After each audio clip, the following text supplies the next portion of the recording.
Thank you. Okay, well, I'd like to welcome everyone to the September 8th, 2025 Board of Health meeting. And by roll call, we'll take attendance. So Karen Conley, present. Allison Shea present. John Delano present. Great. Before we dive in, I want to start a little differently this time, and hopefully with every meeting, just start with our Scituate diversity and equity and inclusion statement, just so everyone on the call understands that we participate in that as well. So this is a safe, secure space for all people, especially people of color, and for all underrepresented people and communities. This is a space where people can bring up challenges and questions without fear. We will assume best intentions and we will treat one another with politeness and respect at all times. This committee is dedicated to these standards. We want our members and others joining our meetings to feel welcome and respected. So I'm going to, moving forward, read that at all meetings. From there, why don't we go into the first agenda item? And Greg, we have you here talking about a well variance, I believe. Yes, good evening. Greg Morse, registered engineer, Morse Engineering, representing the Morse Family Trust. This is my own personal property at 167 Tack Factory Pond Drive. We submitted an application for a seasonal irrigation well. The well itself complies with all setbacks as far as septic systems, property lines, utilities, etc. Property is about 1.25 acres in size. But what puts us before you is the fact that the well is located within a Zone 2, which is an aquifer area associated with a town drinking water well. The town has a drinking water well on Tack Factory Pond Drive. It's approximately 1,300 feet away from the proposed well, and that would require a variance under your section 4.4. I'm going to put a copy of the plan up if I do a share screen. That way you can see it. If you just bear with me one sec.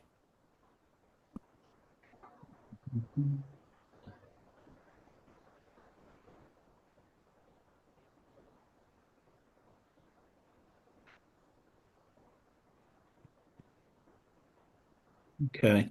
You should have a copy of the plan in front of you. You can see Tack Factory Pond Drive, which is at the top left corner of the page here. The property line is this black line here. The existing home is located in the middle of the lot. The proposal is to build the irrigation well right here where the cursor is. It's highlighted in red. Off of that is a 100-foot circle that you'll see. There's no septic systems allowed within 100 feet, and the proposal complies with that. You'll also see the town of Scituate 200-foot setback identifying anything within 200 feet. You'll see in your records that you have not received any correspondence from any abutters in opposition. They've been all notified of this meeting. When it comes to placing a well and requiring a variance, Section 12 of your rules and regulations allow the board to issue a variance if they find that it would do manifest unjust to not issue the variance, and if the variance can be issued with the same degree of public health and environmental protection can be achieved. In this case here, this is a seasonal well which would be used for irrigation purposes only. This is water that would be coming out of the ground and being put directly back onto the ground where it would infiltrate. If the well wasn't there, I'd be drawing water from the town's well, which is 1,300 feet away, and irrigating and putting it directly back onto the ground as well. The Zone 2, which we're in, a Zone 2 is designed by the Department of Environmental Protection to identify an environmentally sensitive area immediately around a well in the areas that contribute to that well's aquifer. Within a Zone 2, really the limitations are more regards to septic systems as opposed to drawing water from the Zone 2. The state DEP allows wells to be located within a Zone 2. The restrictions are more with respect to septic systems in nitrogen loading, where you're only allowed 1 bedroom per 10,000 square feet of lot size if you're in a Zone 2. This property does comply with that. This property would comply with any of the environmental standards that the DEP has put in place. It's just simply that it's in that zone 2. So we request the variance. We don't think that use of the irrigation water would be bad for the environment or cause a public health concern. I'm going to turn it over to you for questions or comments. So Greg, can you point out the town well on this map? Do you have that marked? On this map, I don't, but from here, it's off the top right of the page, 1,300 feet away. It's approximately 5 properties away. I could pull up a USGS map and show No, you. that's fine. I just wanted to have a Okay. sense of kind of where it was, unless Yep. someone else wants to see another Yep. view, but I think that's fine. Um, so I think, I hear what you're saying, and I think that, some of the concerns about it being in the same aquifer as town water supply is that, what the restrictions with water, during droughts and all that don't apply to private wells. And so you're still kind of pulling water from the same aquifer when the town is trying to, supply everyone else with water as well. Sure. So I can completely understand that concern. However, the town has a bylaw, section 3660, which is the water conservation bylaw, which specifically requires private well owners and irrigation well owners to comply with the town's irrigation standards. They have 3 different tiers. Tier 1 is where we start from May until October, which is essentially the only time that this well would be used. Mhm. In that case, the bylaw that the town already has in place restricts the property to being watered only 1 time a week. Regardless of where you are in town, whether you're in a zone 2 or not, you can only water 1 day a week. Tier 2 is then declared by the selectmen. If the town does in fact go into a drought period, it restricts irrigation wells and irrigation entirely. Okay, so those restrictions are already put in place with the town. Can I ask a question? Being someone who has to abide by the rules and only irrigate my lawn once a week, and let's face it, this time of year, it really doesn't do a heck of a lot. What is this going to do for you? I mean, it's not that helpful for the lawn unless you've got something specific that you need to water.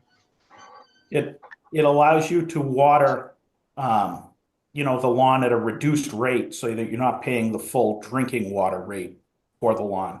You can only water 1 day a week, but I know essentially that's my problem. it's cheaper for the homeowner over time to do that. Secondly, it's actually less burdensome, in my opinion, to the town because I'm not putting treated water through the water treatment plant, through the town's infrastructure to get to my property. I'd be pulling it directly from the well itself.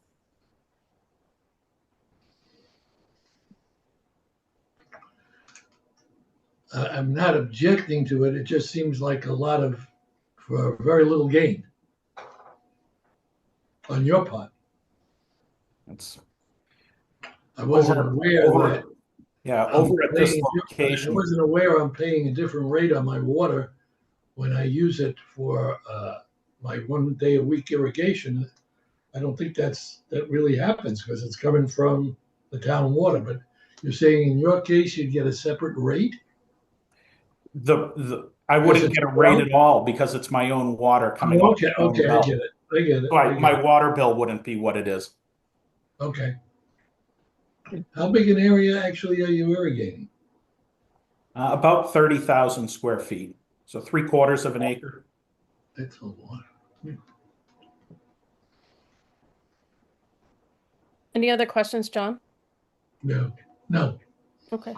Allison, any questions? No, I was just wondering, did we do any testing, any water testing in that area? I haven't Through done the, any water testing yeah, yet. I'm just curious. So I just have a comment. So the water department really has no jurisdiction over um, private wells in town. So, and that's the issue when we go to a tier two. We never know if the private well owners are going to be using the same guidelines that the town has for a tier two. So, because that's what we're in right now. Um, so, they can't come to your house and say, how much water are you using? You're using too, there's no jurisdiction over it. So, where they do over, people that are using the town water. So that's just my comment. So.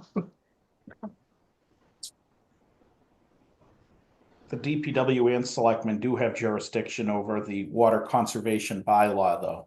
So they are allowed to enforce that and come to your door and ask if you're watering your lawn or not with your private irrigation well. You don't get Well, around the restrictions of the tier two under the conservation bylaw. Yep, but so in the past we've asked this question with town council, and they're like, if it's on private property, the owners can really do what they want with their well.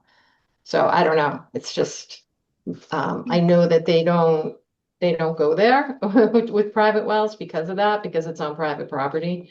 So we have asked I that think question before.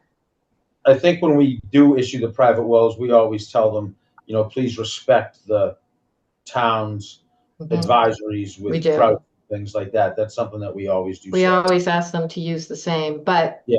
I've driven by many private wells and they're not. So, noontime, they have them going off, 1 o'clock in the afternoon during the summer. So, um, even though we ask them to do it, sometimes they don't. So, It sounds like we don't have a good way to enforce it either. right. Okay, any other questions? Greg, No, no other questions, no. from you, okay. Is someone prepared to make a motion?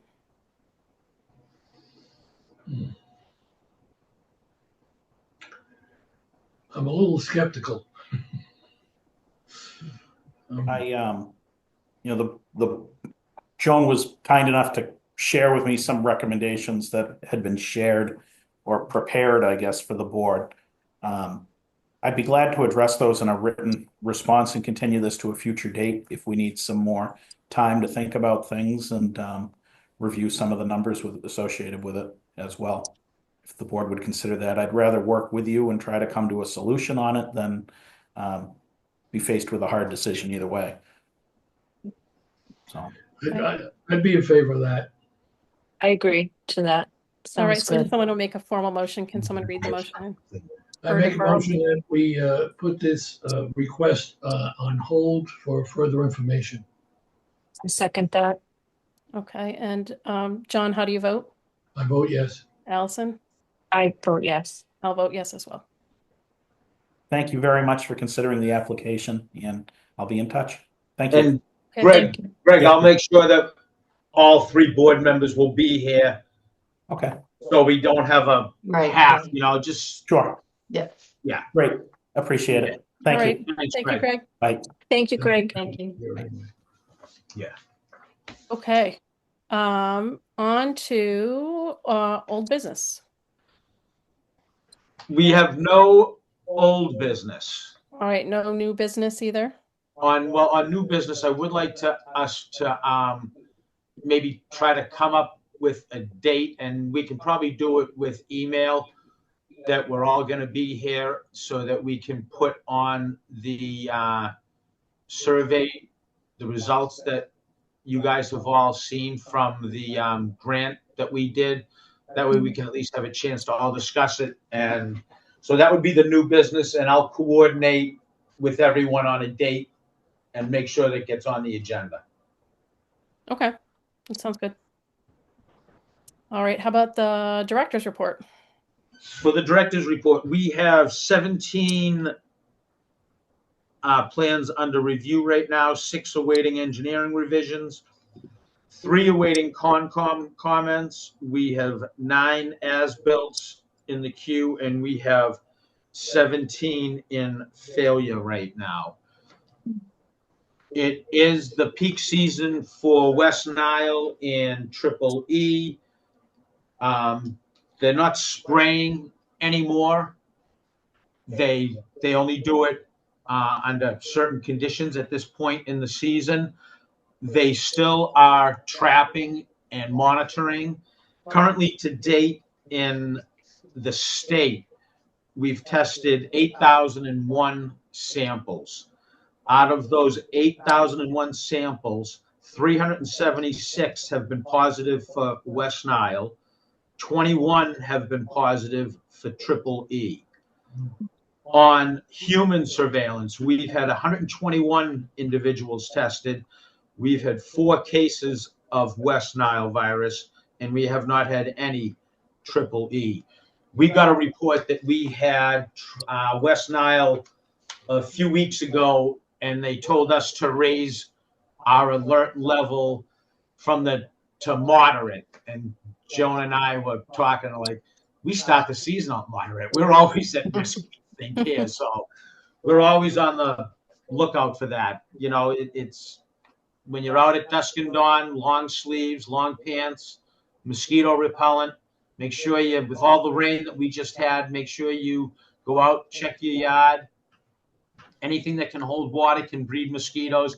All it takes is 48 hours. So make sure you get out there and empty out any of those containers. We are having a flu clinic on September 19th from 9 to 12 at the senior center.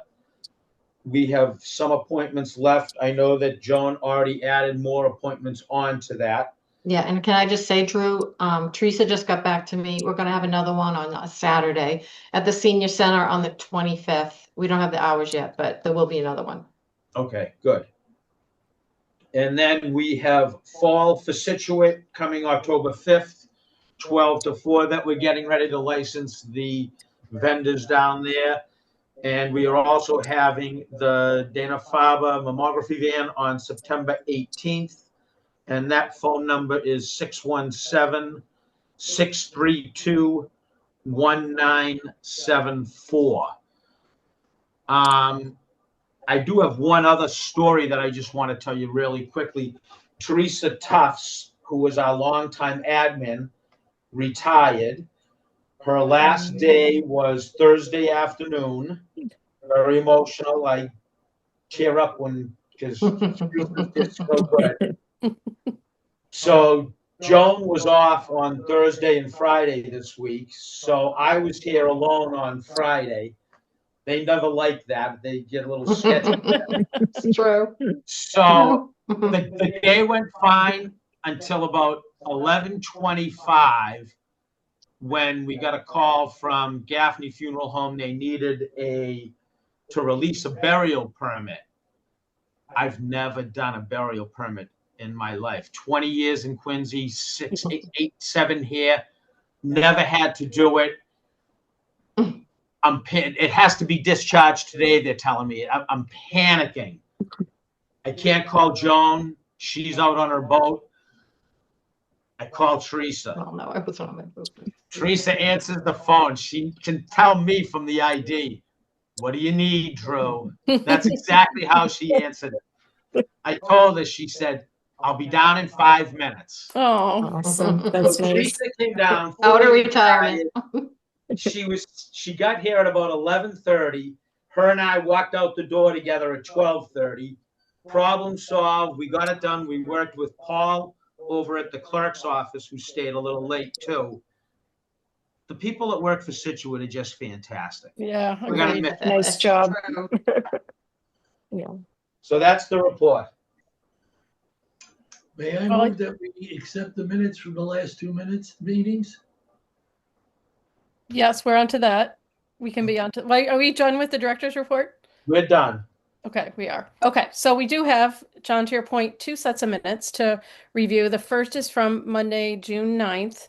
Hopefully I had a chance to read them, and I'll just take a motion for approval for that one. So moved. Make- Okay, and I'll second and vote yes. Yes. I vote yes. Yeah. Okay, and then the other one is from Monday, July 7th, 2025. So a motion to approve those. So moved. Yes. Okay, second, and I say yes. Yes. Alice.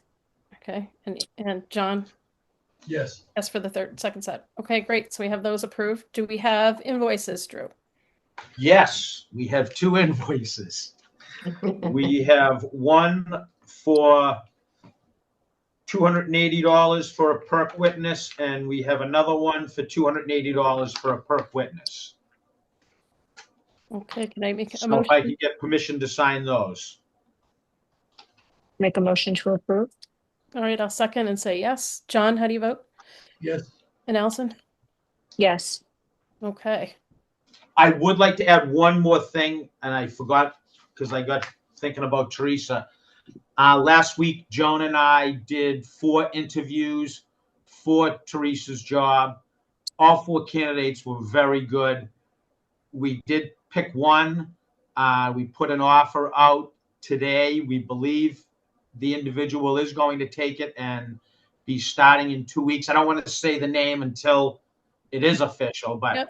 we're like 99% sure that it's going to be accepted. So we are excited. In 2 weeks, we'll have Teresa 2.0, hopefully. That's great. Awesome. And I think, I'd like to say, like, officially for the minutes, can we just say a thank you to Teresa for her years of service and just have that in the minutes? Because I'm sure the board and Yeah. the past members Yeah. definitely appreciate that. Yeah. We will. Awesome. Okay, any other business? No? All right, can I have a motion to adjourn? So moved. All right, I'll second and say Second that. yes. Oh, Allison? Yeah. Okay. Yes. John? Yes. All right. Thank you, everyone.